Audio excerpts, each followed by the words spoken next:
What's up, Bombshells? Welcome to Bombshell 1111 Podcast, Therapy for Women of Color.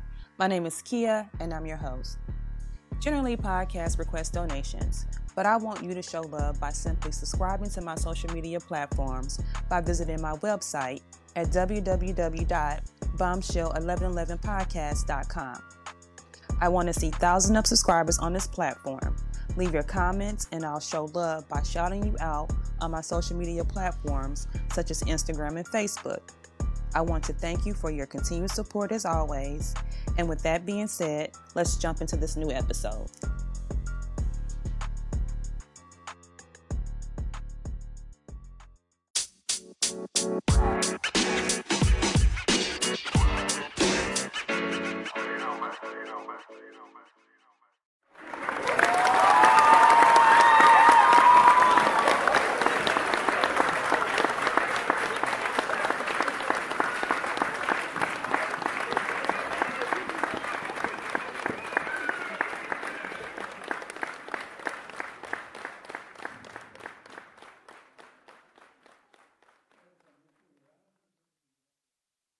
My name is Dr. Mark Peterson, and I'm here to drop some bombs on Bombshell 1111.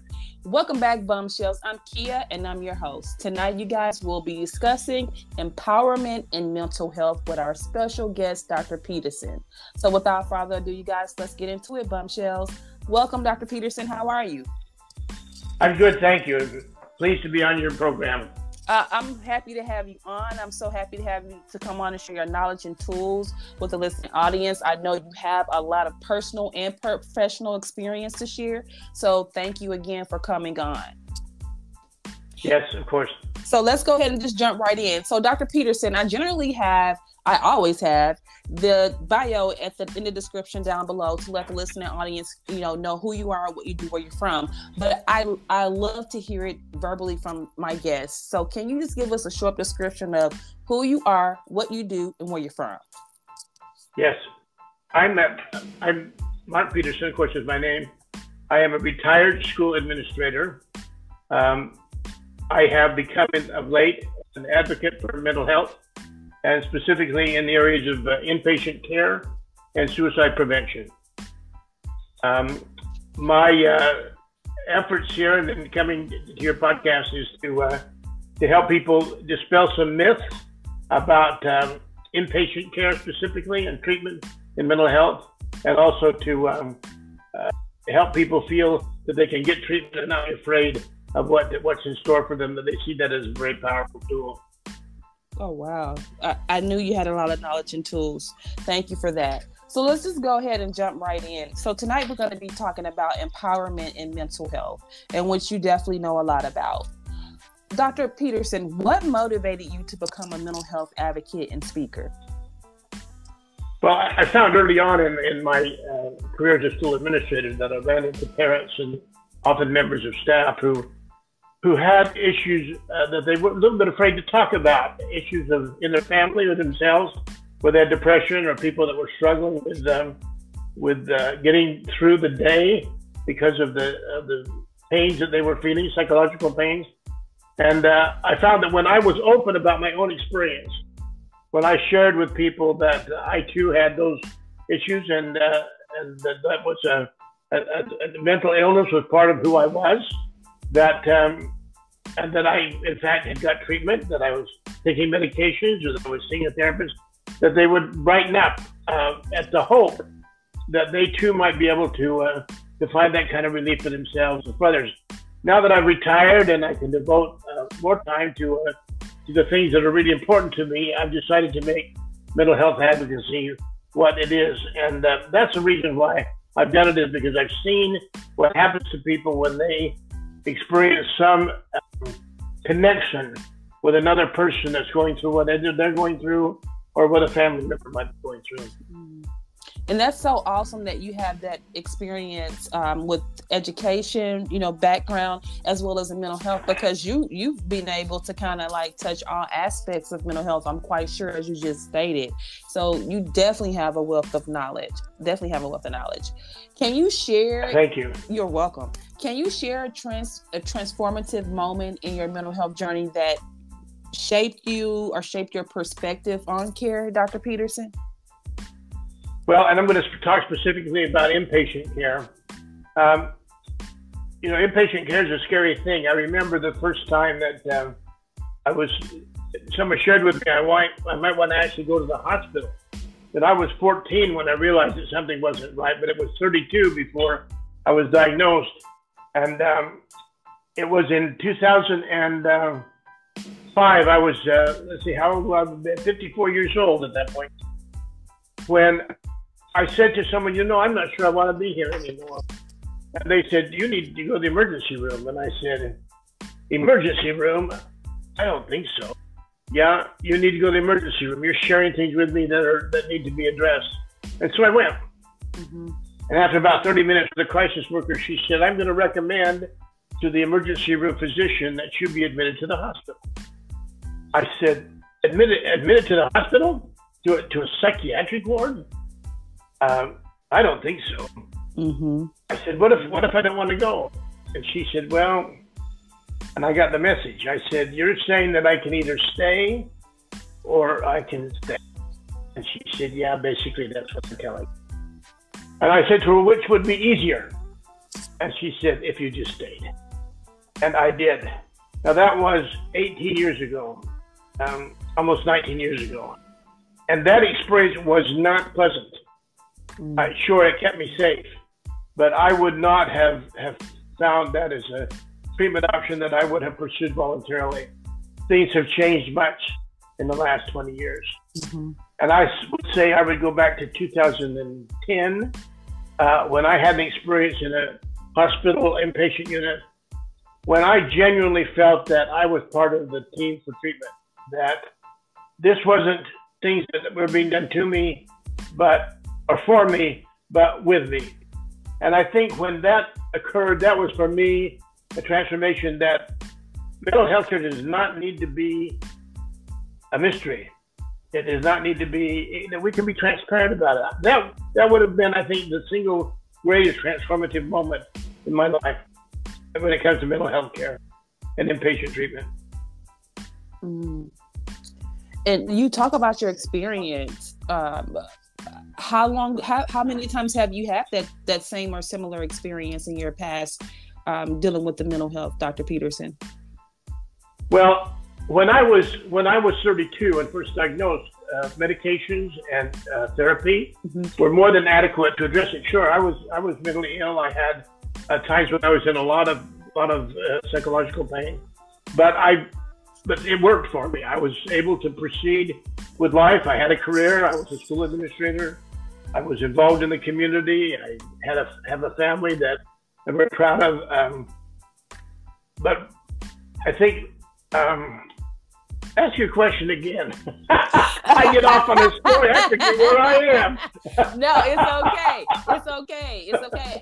I'm just wondering, throughout your experience. Oh, I know where we were. Yeah, with the personal experience with mental health, and you talked about, having to get, treatment and things of that nature, because a lot of people, that's their fear of what you just said, of having that bad experience. And I'm wondering how many times have you had to have that experience, or was it just that one isolated incident that you had that multiple experience? Times. Okay. Let me lead in on that. So I talked about the history of ages 13 up to 32, up to age 54.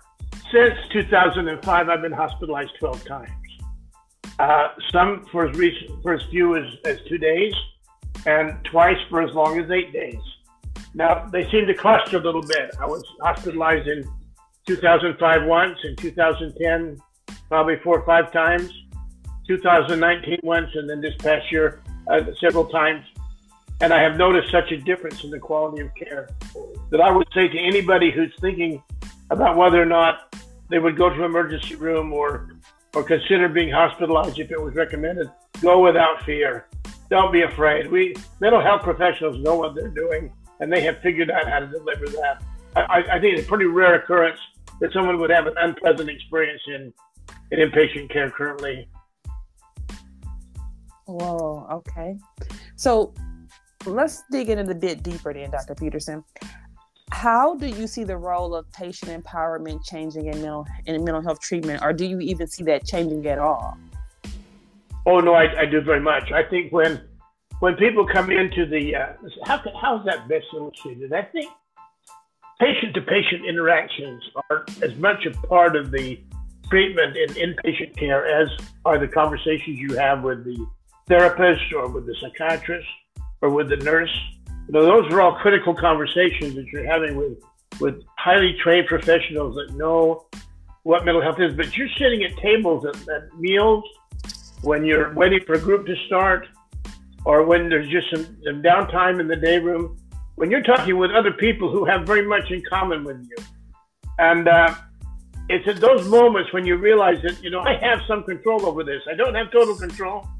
I can't make it go away in its entirety. I may actually be back. Mm-hmm. But in this moment, I realize that I do have the ability to push some of this into remission. I can go home and I can be better, and I can work at the tools that I've developed, and I can be in charge of my life, always knowing that you can get ambushed, and it's like chronic pain. We would never say to someone, "Oh, I'm disappointed you went back to the hospital." Someone who has chronic pain, we would say, "Oh, good for you for getting some help." But when someone goes back after being in inpatient care and adult behavior unit, people go, "You had to go back?" Well, yeah, I'm mentally ill. Yes, mm-hmm. I did have to go back. Mm-hmm. It isn't smooth sailing just because you went in there once. And some people have to go back multiple times, like myself. Others, not so frequently, and maybe not ever more than once. But it's a tool.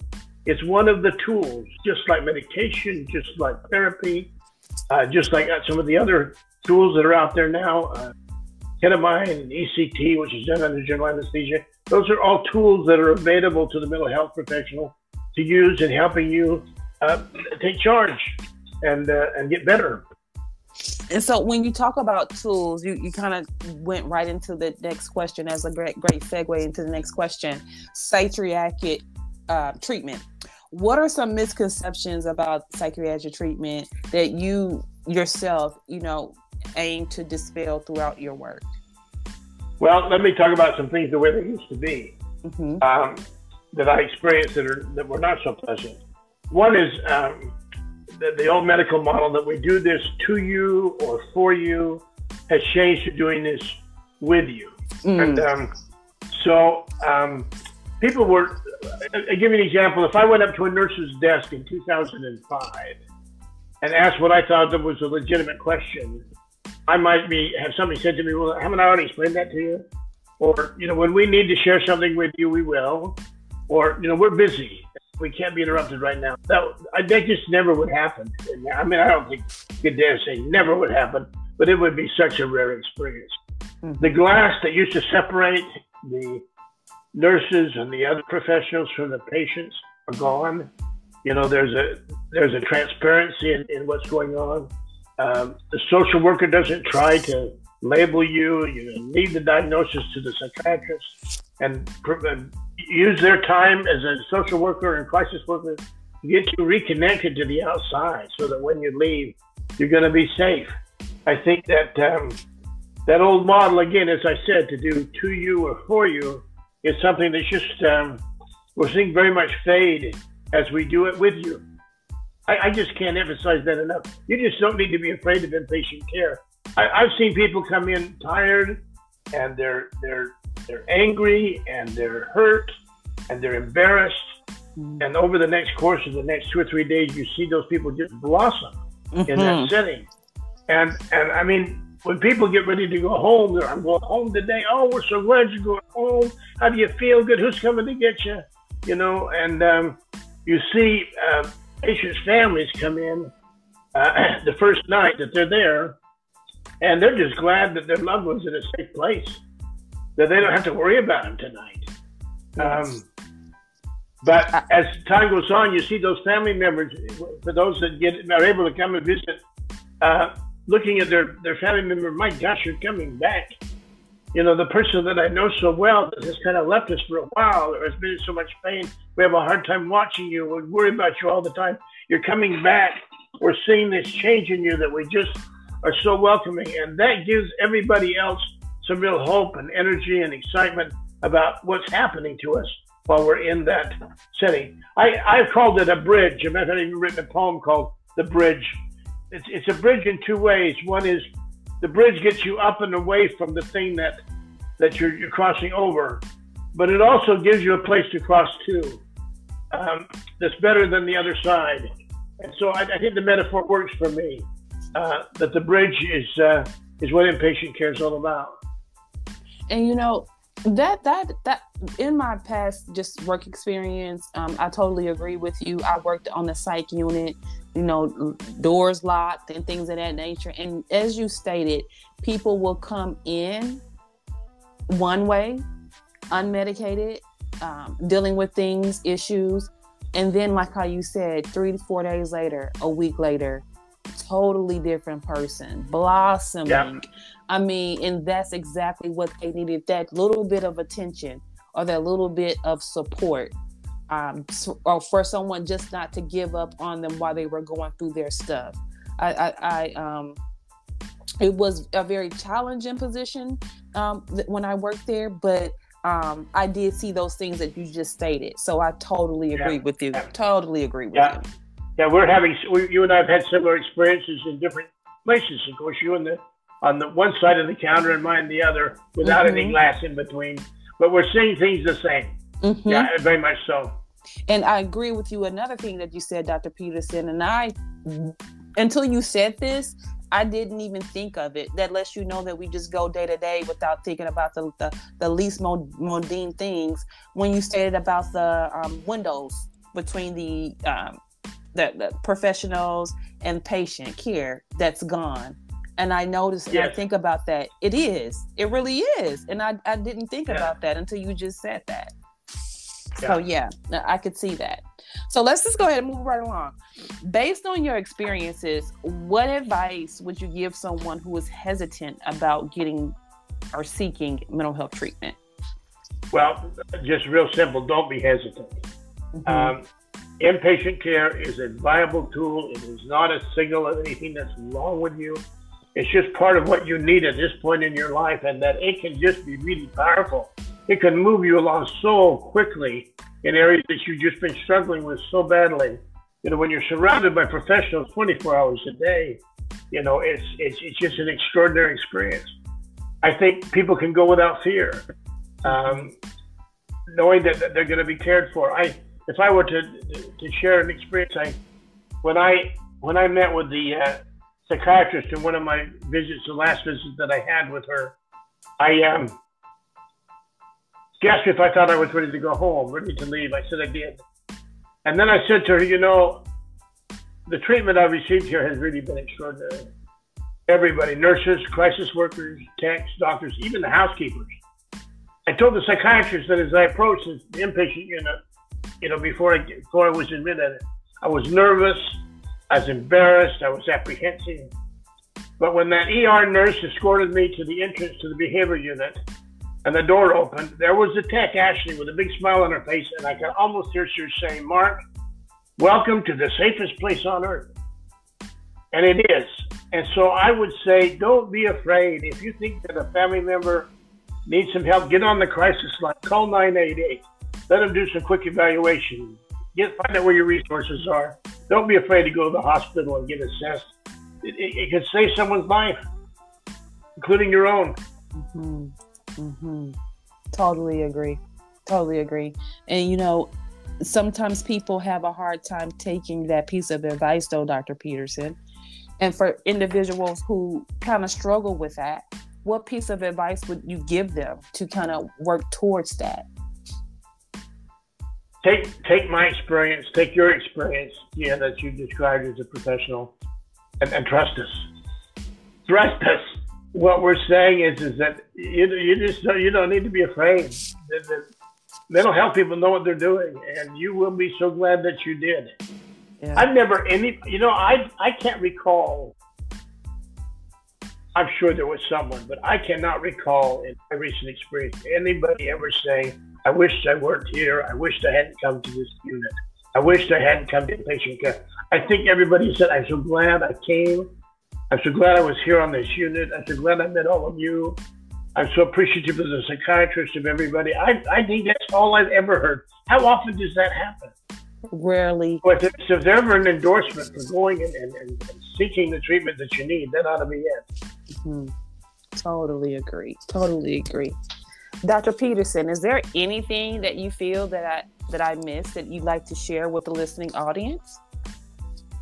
I think we've covered it pretty well. If I were to, I'm going to read brief stanzas from my poem. I would like to share this.